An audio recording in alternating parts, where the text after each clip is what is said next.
Chemical जो reactions होते हैं वो दो टाइप्स के होते हैं। कौन कौन सी दो टाइप्स होती हैं बेटा? डायनामिक और स्टैटिक इक्विलिब्रियम स्टेट। नहीं नहीं नहीं नहीं, रिएक्शंस की दो टाइप्स हैं।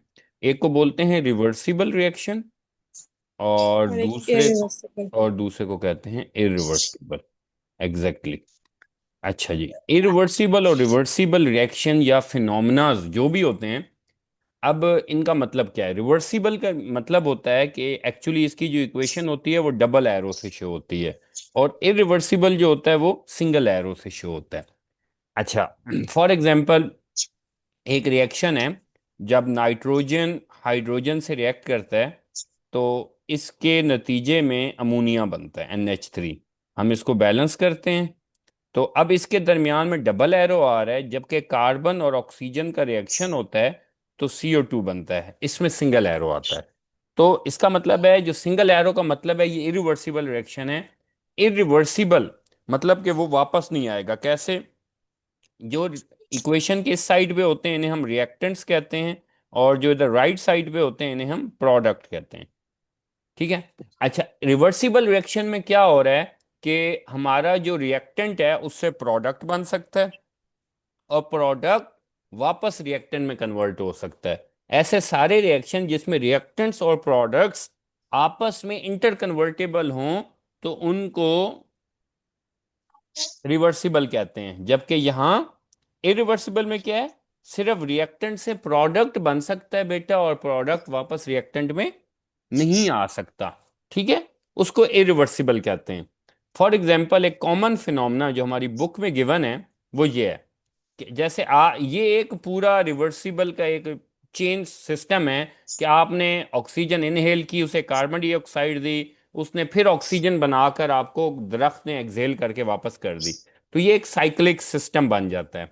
ओके, अब हम बुक से इसको टैली कर लेते हैं। तो इरिवर्सिबल की ये डेफिनेशन है। क्या डेफिनेशन है? In which the products do not recombine. Recombine का मतलब दोबारा ना बन जाए, जिसमें प्रोडक्ट वापस रिएक्टेंट्स ना बन सकें उन्हें इरिवर्सिबल कहते हैं। अच्छा जी, सिंगल एरो से शो करते हैं, और रिवर्सिबल को कैसे शो करते हैं? डबल एरो से। और डबल इस एरो। हाँ, और इसमें क्या बात होती है कि इसमें रिएक्टेंट्स और प्रोडक्ट्स का क्या होता है, ये दोनों ही आपस में इंटर कन्वर्टेबल होते हैं। अच्छा, अब हमने एक बात पढ़नी है, डायरेक्शंस। किसी भी रिवर्सिबल रिएक्शन में दो डायरेक्शंस होती हैं। एक को कहते हैं फॉरवर्ड, और दूसरे को कहते हैं रिवर्स। बैक, रिवर्स या बैकवर्ड। ठीक है, रिवर्स। अच्छा जी, फॉरवर्ड का क्या मतलब होता है बेटा? फॉरवर्ड का मतलब होता है रिएक्टेंट्स का प्रोडक्ट में कन्वर्ट होने को फॉरवर्ड कहते हैं। और रिवर्स का क्या मतलब होगा? प्रोडक्ट्स का रिएक्टेंट प्रोडक्ट में का कन्वर्ट होना। वापस रिएक्टेंट में कन्वर्ट होना रिवर्स कहलाता है। ठीक है जी। और रिवर्सिबल रिएक्शन में फॉरवर्ड भी हो रहा होता है और रिवर्स भी हो रहा होता है। इरिवर्सिबल में सिर्फ एक ही हो रहा होता है। कौन से वाला? कौन सी डायरेक्शन होती है रिवर्स? फॉरवर्ड। Only forward. ठीक होगी बात? क्लियर है यहाँ? अच्छा, ये आपका बोर्ड का क्वेश्चन भी होता है, differentiate between reversible and irreversible reaction. ठीक है, तो एक आपने उसमें क्या पॉइंट लिखना है कि इसमें एरोस का, दूसरा आपने डेफिनीशन लिख देनी है कि इसमें रिएक्टेंट प्रोडक्ट में कन्वर्ट होता है, प्रोडक्ट रिएक्टेंट में, और इरिवर्सिबल में सिर्फ एक होता है।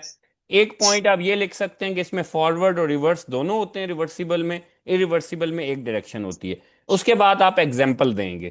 क्लियर होगी बात? जी। अच्छा, अब जो मेरे पास ये इक्वेशन आ रही है, आप मुझे ये देख के बता दें, जो मैं हाईलाइट कर रहा हूं, ये रिवर्सिबल है इरिवर्सिबल है? ये इक्वेशन रिवर्सिबल है या इरिवर्सिबल है जिसमें सिंगल एरो है? ये रिवर्सिबल। नहीं है। रिवर्सिबल का मतलब होता है डबल एरो होगा। ठीक है, तो इसमें सिंगल एरो है, तो ये क्या होगी?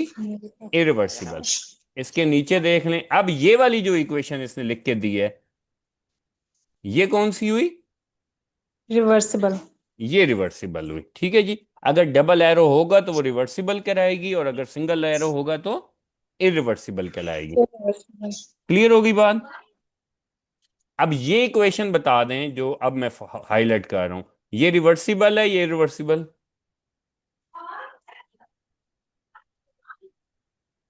जी बेटा, रिवर्सिबल। इरिवर्सिबल। शाबाश, इरिवर्सिबल। क्योंकि इसमें सिंगल एरो है, इसका मतलब है कि इसमें प्रोडक्ट तो बन जाता है रिएक्टेंट से, लेकिन प्रोडक्ट वापस रिएक्टेंट में कन्वर्ट नहीं होता under the similar conditions. Okay. अब यहां उसने बताया अंडर सम सर्कमस्टांसेस ये डबल एरो वाली इक्वेशन भी आ जाती है, तो वो फिर रिवर्सिबल कहलाएगी। ओके।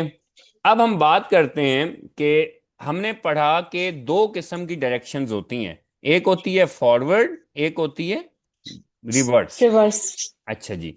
अब जब भी आप, हम जब भी कोई रिएक्शन कराते हैं, तो उसमें अगर रिएक्टेंट से प्रोडक्ट बनता हो और प्रोडक्ट वापस रिएक्टेंट में भी कन्वर्ट हो रहा हो, अगर इनकी जो स्पीड है वो बराबर हो जाए, फॉर एग्जांपल जो मेरे पास है हाइड्रोजन और आयोडाइन, ये एक रिवर्सिबल रिएक्शन है, 2HI। अब यहाँ पे ये पूछा जा रहा है कि जब हाइड्रोजन आयोडाइन से HI बन रहे हैं तो ये फॉरवर्ड है, और HI वापस कन्वर्ट हो रहा है H2 और I2 में, तो ये रिवर्स है। अच्छा।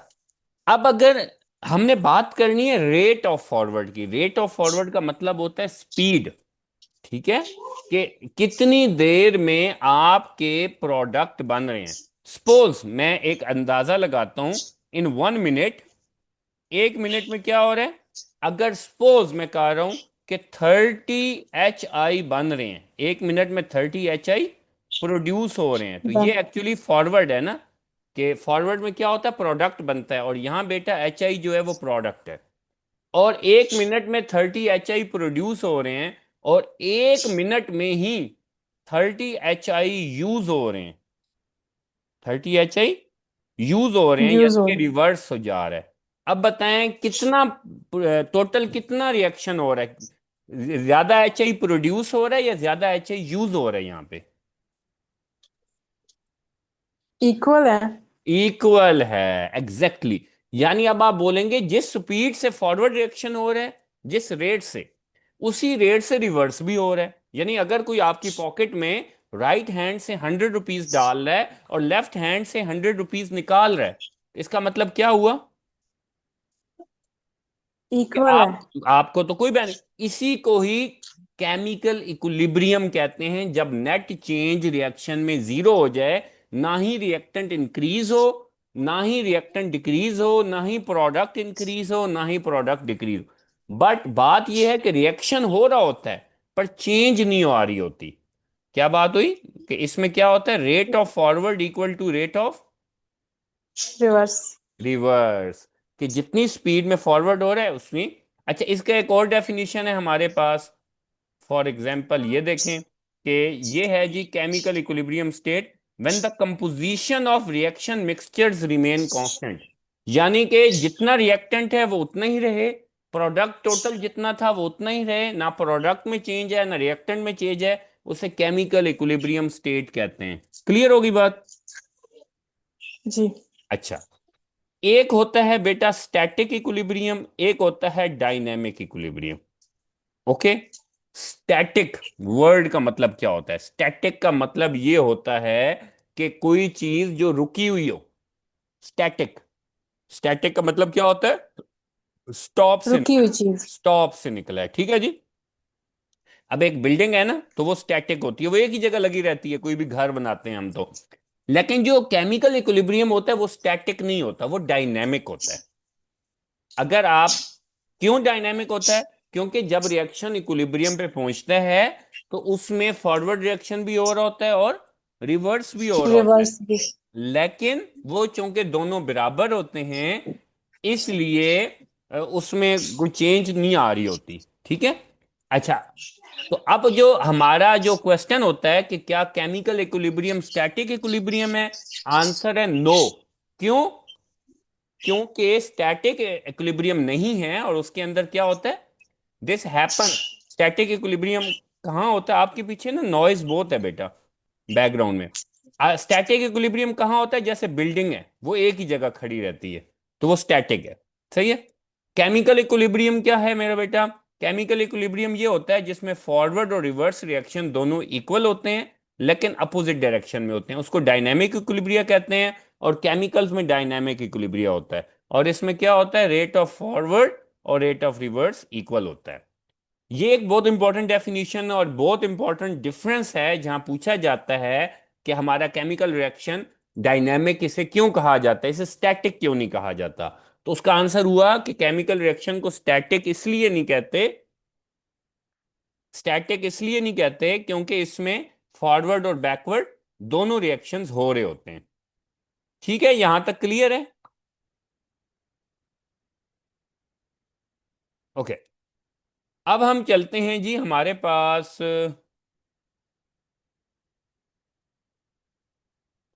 अब हमारे पास एक ग्राफ है जिसमें हमारे पास रिएक्टेंट और प्रोडक्ट का ग्राफ दिखाया गया है। ठीक है, रिएक्टेंट्स और प्रोडक्ट्स का।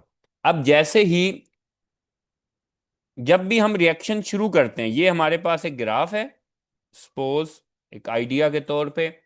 जब हम रिएक्शन शुरू करते हैं तो हमारे पास रिएक्टेंट की इनफ अमाउंट मौजूद होती है और प्रोडक्ट उस टाइम जीरो होता है, ये पॉइंट जीरो है। जी हसन, क्या हाल है बच्चे? जी अल्लाह का शुक्र, ठीक। ठीक हो? अच्छा हसन, हम यहाँ पे हैं, थोड़ा सा इंट्रो कर लिया, वो मैं आपको वीडियो भी भेज दूंगा शुरू वाली, आप देख लीजिएगा। अभी हम यहाँ पे ठीक हैं है। कि जब हम रिएक्शन करा रहे होते हैं तो रिएक्शन में क्या हो रहा होता है कि जब हमने कोई भी रिएक्शन कराना है, लेट्स सपोज नाइट्रोजन का हाइड्रोजन से रिएक्शन हुआ बेटा, और हमारे पास बना NH3। तो अब हमारे पास ये हो गया, प्रोडक्ट बन गया। अब देखें कि रिएक्शन के शुरू में हमारे पास रिएक्टेंट तो काफी होता है, जैसे नाइट्रोजन हाइड्रोजन है, प्रोडक्ट उस टाइम जीरो है। तो ये जो ऊपर वाली कर्व होगी, जो रिएक्टेंट साथ साथ यूज होते रहते हैं, ठीक है। तो इसका मतलब है ये जो कर्व है ये रिएक्टेंट की है, और यहाँ रिएक्टेंट कौन है, फॉर एग्जाम्पल यहाँ नाइट्रोजन और हाइड्रोजन रिएक्टेंट है। लेफ्ट साइड वाले रिएक्टेंट होते हैं और राइट साइड वाली प्रोडक्ट्स होती हैं। और जो प्रोडक्ट होता है वो जहरी बात है शुरू में जीरो होता है और वो ग्रेजुअली इंक्रीज करता है।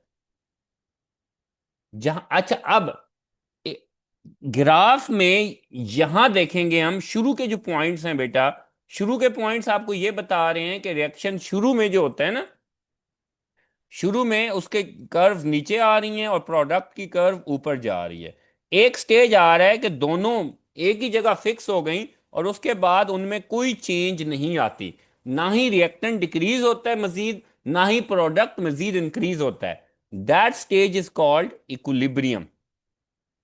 वो ही केमिकल इक्विलिब्रियम होता है, और उस स्टेज पे ये दोनों इक्वल हो जाते हैं। ये क्या मतलब है, RF और RR का बेटा, rate of forward reaction equal हो जाता है रेट ऑफ रिवर्स रिएक्शन के। इसको हम क्या कहते हैं, इक्विलिब्रियम स्टेट कहते हैं। जी हसन, क्लियर बेटा? जी सर। कोई क्वेश्चन आपका बेटा?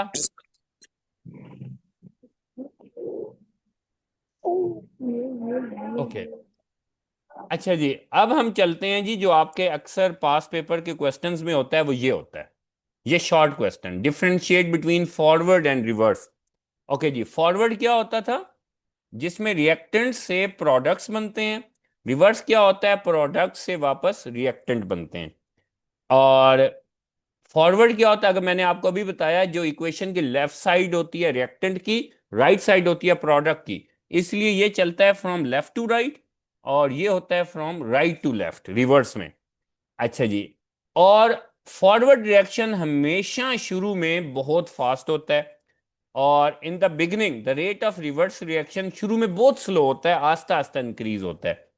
और forward reaction it slows down gradually, it speed up gradually. अगर आप ये कर्व देखें यहां से ये क्लियर होगा, रिएक्टेंट डिक्रीजिंग की तरफ जाते हैं और प्रोडक्ट हमेशा वक्त के साथ साथ इंक्रीज और तेजी से बढ़ती जाती है। तो ये इसके डिफरेंसेस हैं चार।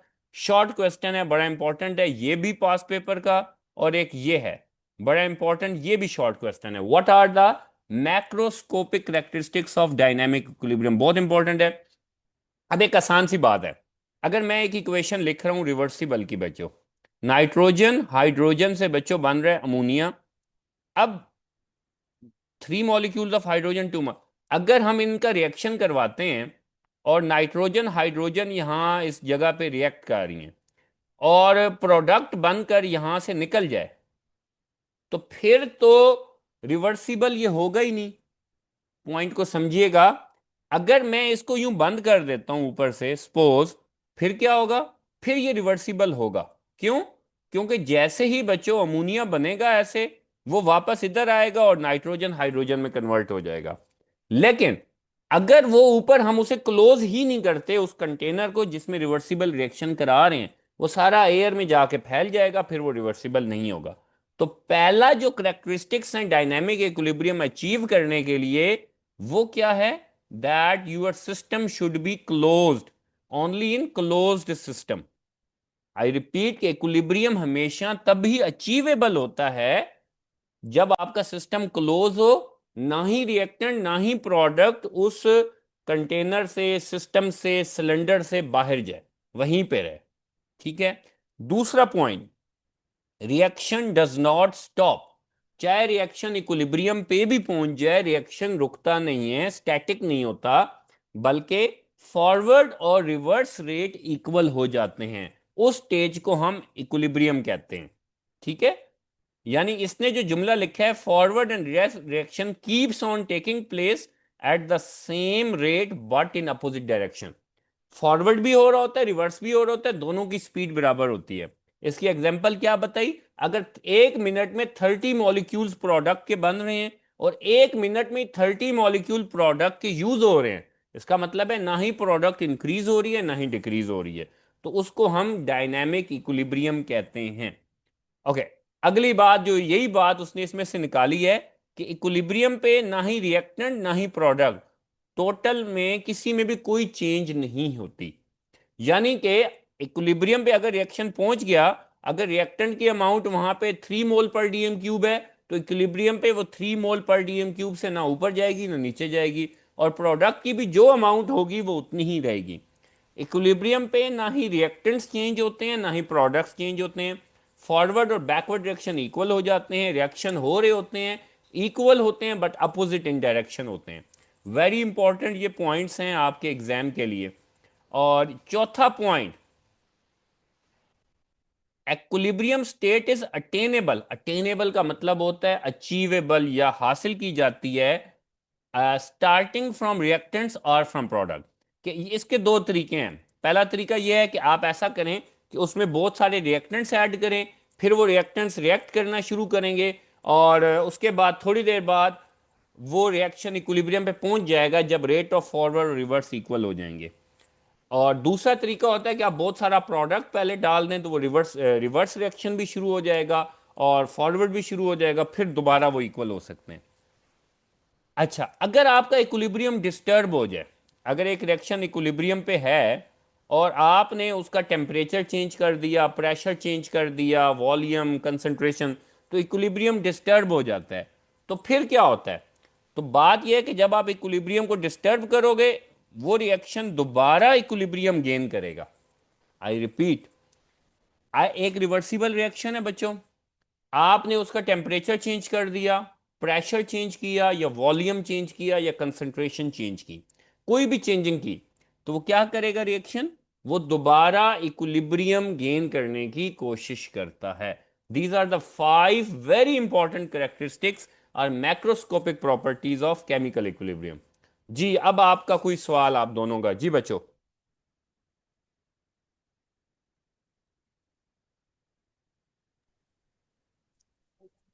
हाँ जी बच्चे। ओके। ओके जी, लॉ ऑफ मैस एक्शन।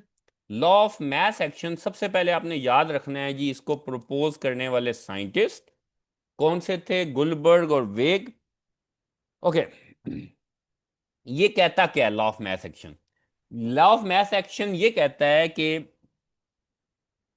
जिस स्पीड से कोई भी रिएक्शन रिएक्ट करता है, वो उसके एक्टिव मैस के डायरेक्टली प्रोपोर्शनल होती है।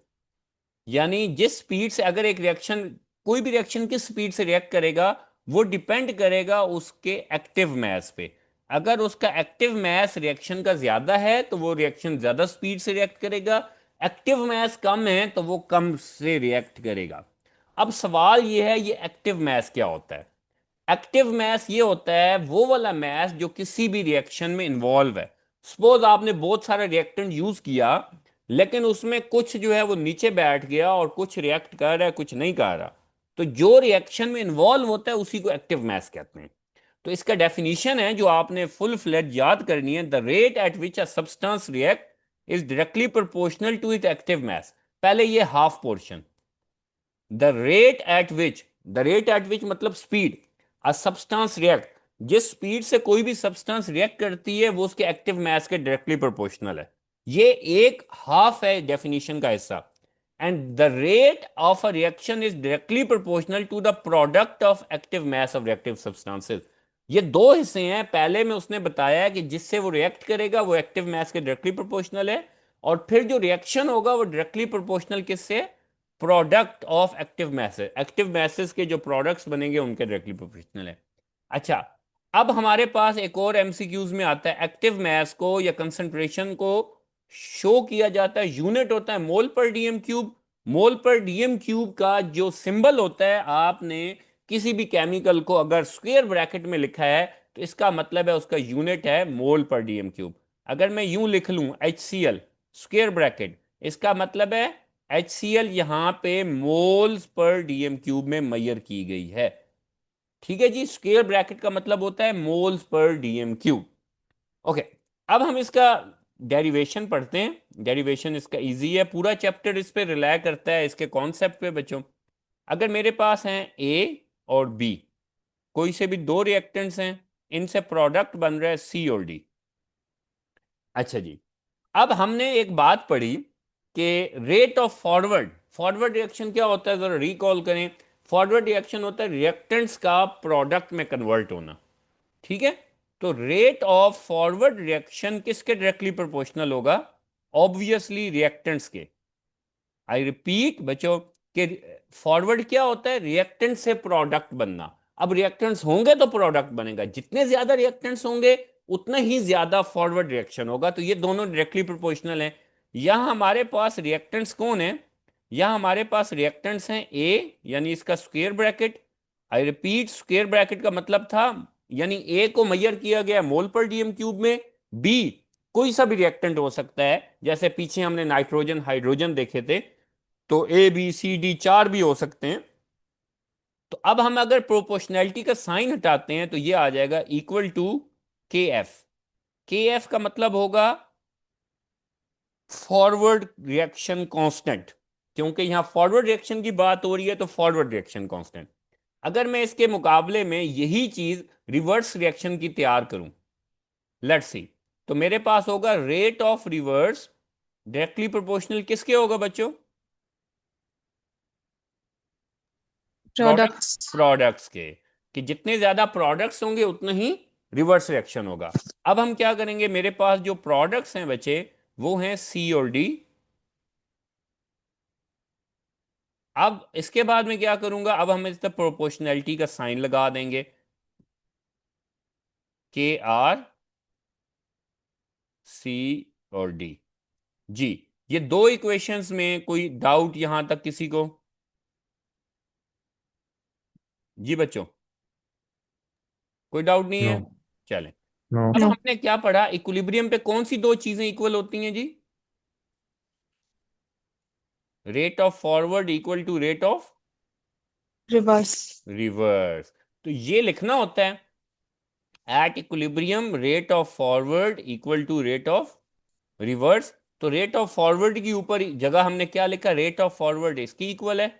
तो ये आ जाएगा जी K F into A into B. Rate of reverse क्या आ जाएगा, K R into C square bracket C square bracket D. अच्छा जी, इसके बाद हम क्या लिखने वाले हैं के एफ, के आर को इधर ले आए, दोनों कांस्टेंट्स को एक जगह, सी स्क्वेयर ब्रैकेट इधर ही रहेगा, डी इधर रहेगा, ये यहां मल्टीप्लाई हो रहा है उधर जाएगा तो डिवाइड हो जाएगा। इस स्टेप में कोई डाउट? नो। यहां पे आपको एक चीज याद रखनी है कि जो के एफ ओवर के आर होता है इसको कहा जाता है के सी। के सी क्या है? के से मुराद है इक्विलिब्रियम कांस्टेंट, एफ से मुराद था फॉरवर्ड, के से मुराद इक्विलिब्रियम कांस्टेंट, आर से मुराद था रिवर्स। यहां के सी से मुराद, के से मुराद है इक्विलिब्रियम कांस्टेंट, सी से मुराद है कंसंट्रेशन। तो के एफ ओवर के आर की जगह ऊपर वाली इक्वेशन में के सी लिखा, यहां आ गया सी, यहां आ गया डी, नीचे आ गया ए और बी। अगर आप जरा गौर करें तो सी और डी और ए और बी हमारी इक्वेशंस में क्या थे? सी और डी हमारे प्रोडक्ट थे और ए और बी क्या थे? रिएक्टेंट्स। तो अब हम इसको यूं भी लिख सकते हैं कि सी और डी हमारे क्या हो गए जी बच्चों? के सी इक्वल है प्रोडक्ट की कंसंट्रेशन यानी स्क्वायर ब्रैकेट के ओवर रिएक्टेंट कंसंट्रेशन। ठीक है बच्चों? जी कोई डाउट यहां पे किसी को? दोनों को क्लियर है? यस। ओके। अब अगर सपोज मेरे पास कोई भी इक्वेशन है विद मोल्स, यानी मैं प्रैक्टिकली हम इसको देखते हैं। अब मेरे पास ये इक्वेशन है, nitrogen plus 3 moles of hydrogen making 2 moles of ammonia. अब इसका केसी एक्सप्रेशन कैसे लिखेंगे जी? केसी इक्वल टू प्रोडक्ट यहां पे NH3 स्क्वायर ब्रैकेट, अब उसके 2 मोल्स हैं यहां पे, तो ये पावर में चले जाएंगे। नाइट्रोजन का कुछ भी नहीं गिवन, तो जिसका कुछ नहीं होता उसका 1 होता है, 1 को आप प्रेजेंट नहीं करते। हाइड्रोजन यहां पे आ जाएगा जी पावर में 3। अब यहां पे एक क्वेश्चन है जो अक्सर कभी कभी गलती हो जाती है, वो ये होती है कि जो नाइट्रोजन और हाइड्रोजन दो रिएक्टेंट्स थे, इनके दरमियान में ये क्या होता है? यहां पे ये मल्टीप्लाई होते हैं, प्लस कभी भी नहीं लिखेंगे। अब यहां पर हम इनको क्या बोलेंगे?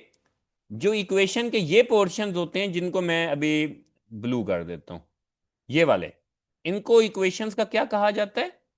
Coefficients of equation. क्या कहा जाता है? Coefficients of equation. केमिस्ट्री में हम इन्हें कहते हैं मोल्स, बैलेंसिंग में मोल्स कहते हैं, मैथमेटिकली इनको कोएफिशिएंट्स कहते हैं। और जो चीज यहां आ जाती है टॉप पे, इसको कहते हैं पावर। ये शायद आपको क्लियर होगी। तो इसका मतलब ये हुआ कि जब आप केसी एक्सप्रेशन लिखते हैं तो जो इक्वेशन का कोएफिशिएंट्स होते हैं वो उसकी पावर में चले जाते हैं। पॉइंट समझ आया? यस। यही जी। बात इसने यहां पे लिखी है, ये जो जुमला मैंने आपको बताया, is directly proportional to molar concentration of reactant raise to the power equal to the number of moles in balance chemical equation of each reaction, जो हमने यहां पर अप्लाई किया है। ठीक है बच्चों? ये देखें इसने ये सारा अप्लाई किया हुआ यहां तक। ये नाइट्रोजन ऑक्सीजन 2NO, ये इक्वेशन आपको बनाना आ गई। इसका केसी एक्सप्रेशन लिख लेंगे अब। हम इस इक्वेशन का ट्राई कर लेते हैं, बी इक्वेशन का। इसका केसी एक्सप्रेशन कौन बताएगा, कैसे लिखेंगे? ये जो मैंने सर्कल किया जी, ट्राई करें। प्रोडक्ट कौन है इसका? PCl5 बच्चों, स्क्वायर ब्रैकेट। और रिएक्टेंट कौन है? PCl3, और साथ आ जाएगा Cl2। ठीक है, ये इसका उन्होंने कहा है इस क्वेश्चन में इक्विलिब्रियम कांस्टेंट एक्सप्रेशन लिखें। अच्छा जी, अगर इस इक्वेशन का इक्विलिब्रियम कांस्टेंट एक्सप्रेशन लिखना हो, कौन बताएगा आप दोनों में से? जी बेटा, हसन आप बताएंगे? ट्राई करें। प्रोडक्ट कौन है यहां पे? वाई स्क्वायर ब्रैकेट, पावर कितनी बेटा? वाई की पावर, ये देखें ना, कॉफिशिएंट चेक करें वाई का, 2। और जेड की पावर, जी बेटा आप बताएं, जेड की पावर कितनी आएगी? हेलो हसन, आपको समझ नहीं आई बेटा? हेलो।